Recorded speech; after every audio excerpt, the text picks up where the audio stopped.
Bismillahirrahmanirrahim. Assalamualaikum warahmatullahi wabarakatuh. Saya perwakilan dari kelompok 8 akan mempresentasikan tentang pengaruh kebudayaan luar terhadap kebudayaan Indonesia. Dosen pengampu Ibu Asih Wahyuningsi MPD yang beranggotakan Linda Rosi Permata dengan NIM 200641007 dan Siti Fariha 200641013. Indonesia terkenal dengan keanekaragaman budayanya dan menjadi kebanggaan Indonesia dan merupakan negara yang berdasarkan Pancasila. Budaya merupakan suatu pola hidup yang bersifat kompleks, abstrak, luas. Dalam era globalisasi seperti sekarang ini, kebudayaan barat yang masuk ke Indonesia semakin berkembang dengan pesat. Hal ini dapat kita lihat semakin banyaknya rakyat Indonesia yang bergaya hidup kebarat-baratan, seperti mabuk-mabukan, memakai pakaian yang ketat, dan clubbing.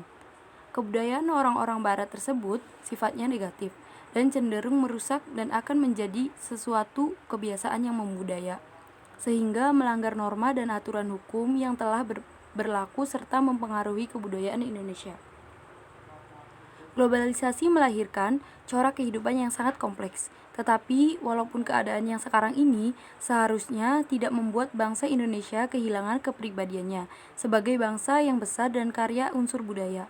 Akan tetapi dengan semakin derasnya arus budaya asing yang masuk ke Indonesia, mau tidak mau kepribadian tersebut akan terpengaruh, atau mungkin bisa dikatakan tercemar, oleh corak budaya asing yang lebih mementingkan individualisme, formalitas, atau sebagainya. Dan kini, nilai-nilai kebudayaan kita semakin terkikis dengan adanya pengaruh budaya asing yang masuk ke negara kita. Pengertian dari kebudayaan itu sendiri yaitu menurut Herford Fitz memandang kebudayaan sebagai sesuatu yang turun-temurun dari satu generasi ke generasi yang lain, yang kemudian disebut sebagai superorganik. Menurut Sela Sumarjan dan Sulaiman Sumardi, kebudayaan adalah sarana hasil karya, rasa, dan cipta masyarakat. Dari sebagai definisi tersebut, dapat diperoleh pengertian mengenai kebudayaan adalah suatu yang dapat mempengaruhi tingkat pengetahuan dan meliputi sistem ide atau gagasan yang terdapat dalam pikiran manusia, sehingga dalam kehidupan sehari-hari, kebudayaan itu bersifat abstrak. Berikut ada unsur-unsur kebudayaan yang dibagi menjadi 7. Yang pertama ada sistem bahasa. Sistem bahasa merupakan sarana bagi manusia untuk memenuhi kebutuhan sosialnya untuk berinteraksi atau berhubungan dengan sesamanya. Dengan ilmu antropologi, studi mengenai bangsa disebut dengan istilah antropologi linguistik. Dan yang kedua ada sistem pengetahuan. Sistem pengetahuan dan kulturan universal berkaitan dengan sistem peralatan hidup dan teknologi. Karena sistem pengetahuan bersifat abstrak dan terwujud di dalam ide manusia. Sistem pengetahuan sangat luas batasannya karena mencakup pengetahuan manusia tentang sebagai unsur yang digunakan dalam kehidupannya. Yang ketiga ada sistem kekerabatan dan keorganisasi sosial. Unsur budaya berupa sistem kekerabatan dan organisasi sosial merupakan usaha antropologi untuk memahami bagaimana manusia membentuk masyarakat melalui sebagai kelompok sosial. Dan yang keempat ada sistem peralatan hidup dan teknologi. Manusia selalu berusaha untuk mempertahankan hidupnya, sehingga mereka akan selalu membuat peralatan atau benda-benda tersebut. Dan yang kelima ada sistem mata pencarian atau ekonomi. Mata pencarian atau aktivitas ekonomi suatu masyarakat menjadi fokus kajian penting etnografi. Penelitian etnografi mengenai sistem mata pencarian mengkaji bagaimana cara mata pencarian suatu kelompok masyarakat atau sistem perekonomian mereka untuk mencukupi kebutuhan hidupnya. Sistem ekonomi pada masyarakat tradisional antara lain, yang pertama ada berburu dan meramu, yang kedua ada berternak, yang ketiga ada bercocok tanam di ladang, yang keempat ada menangkap ikan, yang kelima ada bercocok tanam menetap dengan sistem irigasi. Yang keenam ada sistem religi.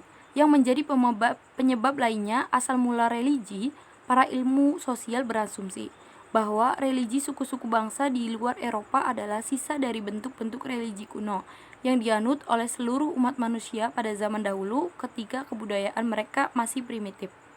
Dan yang ketujuh ada kesenian. Ahli antropologi mengenai seni bermula dari penelitian etnografi mengenai aktivitas kesenian suatu masyarakat tradisional. Berdasarkan jenisnya, seni rupa terdiri dari patung, seni relief, seni ukir, seni lukis, dan seni rias. Seni musik terdiri atas seni vokal dan instrumental, sedangkan seni sastra terdiri atas prosa dan puisi. Selain itu, terdapat seni gerak dan seni tari, yakni seni yang dapat ditangkap melalui indera pendengaran maupun penglihatan. Jenis seni tradisional adalah wayang, ketoprak, tari, ludruk, dan lenong. Sedangkan seni modern adalah film, lagu, dan koreografi. Pengaruh kebudayaan Hindu, Buddha, dan Islam. Pengaruh kebudayaan Hindu-Buddha di Indonesia ini dapat dilihat dari peninggalan-peninggalan sejarah dalam berbagai bidang, antara lain sebagai berikut. Yang pertama yaitu bidang agama, yaitu berkembangnya agama Hindu-Buddha di Indonesia. Sebelum masuk pengaruh India, kepercayaan yang berkembang di Indonesia masih bersifat animisme dan dinamisme.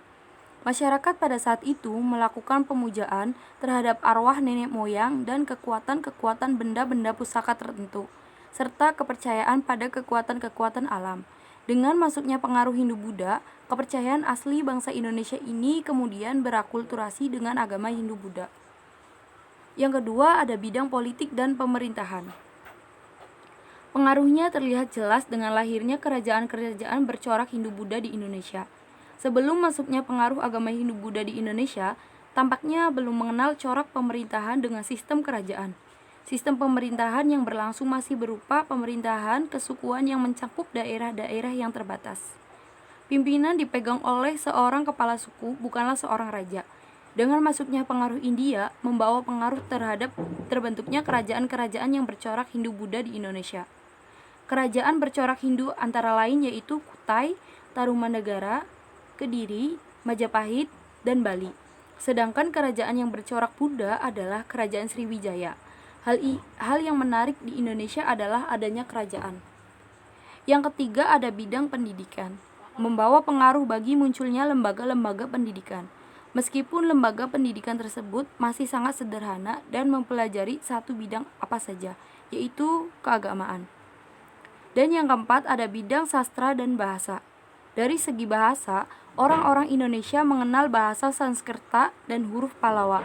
Pada masa kerajaan Hindu-Buddha di Indonesia, seni sastra sangat berkembang, terutama pada abad kejayaan Kerajaan Kediri. Karya sastra itu antara lain, yang pertama ada Arjuna Wiwaha, karya Empu Kanwa yang disusun pada masa pemerintahan Airlangga. Dan yang kedua ada Bratayuda, karya Empu Sedah dan Empu Panuluh disusun pada abad kejayaan Kediri. Yang kelima ada bidang seni tari. Berdasarkan relief-relief yang terdapat pada candi-candi, terutama Candi Borobudur dan Prambanan, memperlihatkan adanya bentuk tarian-tarian yang berkembang sampai sekarang. Bentuk-bentuk tarian yang digambarkan dalam relief memperlihatkan jenis tarian seperti perang, tuwung, bungkuk, gading, matapukan, atau tari topeng. Tari-tarian tersebut tampaknya diiringi dengan gamelan, yang terlihat dari relief yang memperlihatkan jenis alat gamelan yang terbatas, seperti gendang, kecer, gambang, saron, kenong, beberapa macam bentuk kecapi, seruling, dan gong. Yang keenam ada seni relief dan candi, yang kemudian menghasilkan seni pahat, hiasan pada candi atau sering disebut relief yang terdapat pada candi-candi di Indonesia, didasarkan pada cerita-cerita epik yang berkembang dalam kesusastraan yang bercorak Hindu ataupun Buddha. Pemilihan epik sebagai hiasan relief candi dikenal pertama kali pada Candi Prambanan, yang dibangun dengan pemulaan abad ke-10. Epik yang tertera dalam relief Candi Prambanan mengambil penggalan kisah yang terdapat dalam cerita Ramayana. Yang ketujuh ada seni arca dan patung. Sebagai akibat akulturasi budaya, pemujaan arwah leluhur dengan agama Hindu-Buddha, maka beberapa keluarga raja di Pendawa dalam bentuk arca yang ditempatkan di candi makam. Seni arca yang berkembang di Indonesia memperlihatkan unsur kepribadian dan budaya lokal, sehingga bukan merupakan bentuk peniruan dari India. Beberapa contoh raja yang diarcakan adalah Raja Rajasa yang diperdewa sebagai Siwa di candi makam kagenengan. Yang ke-8 ada seni pertunjukan, terutama seni wayang, yang masih sekarang merupakan salah satu bentuk seni yang masih populer di kalangan masyarakat Indonesia. Seni wayang beragam bentuknya seperti wayang kulit, wayang golek, dan wayang orang.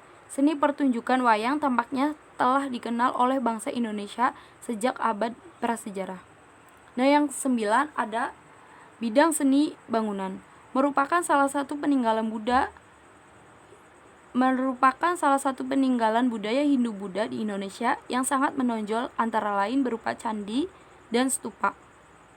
Pengaruh kebudayaan Islam antara lain. Yang pertama ada seni bangunan dan yang kedua ada sistem pemerintahan. Pengaruh kebudayaan Barat.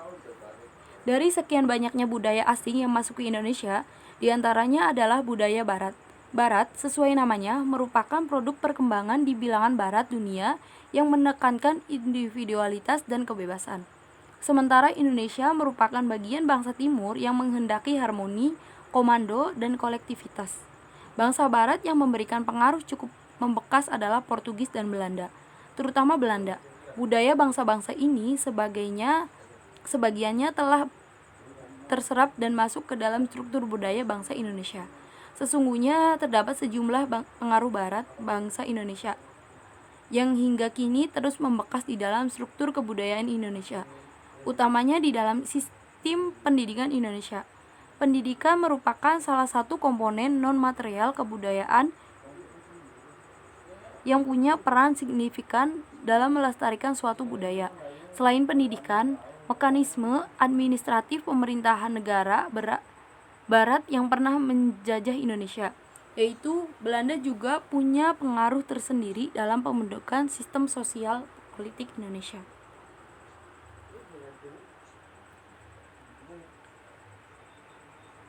Jadi, kesimpulan pada pengaruh kebudayaan Barat di Indonesia ini adalah kebudayaan ialah suatu yang turun-temurun dari satu generasi ke generasi yang lain. Karena kebudayaan memiliki hubungan yang sangat erat dengan masyarakat yang memiliki 7 unsur budaya. Ada pengaruh-pengaruh kebudayaan mulai dari budaya Hindu, Buddha, dan Islam, serta ada juga pengaruh dari Barat. Tantangan yang besar bagi setiap negara ialah mengenai era globalisasi saat ini.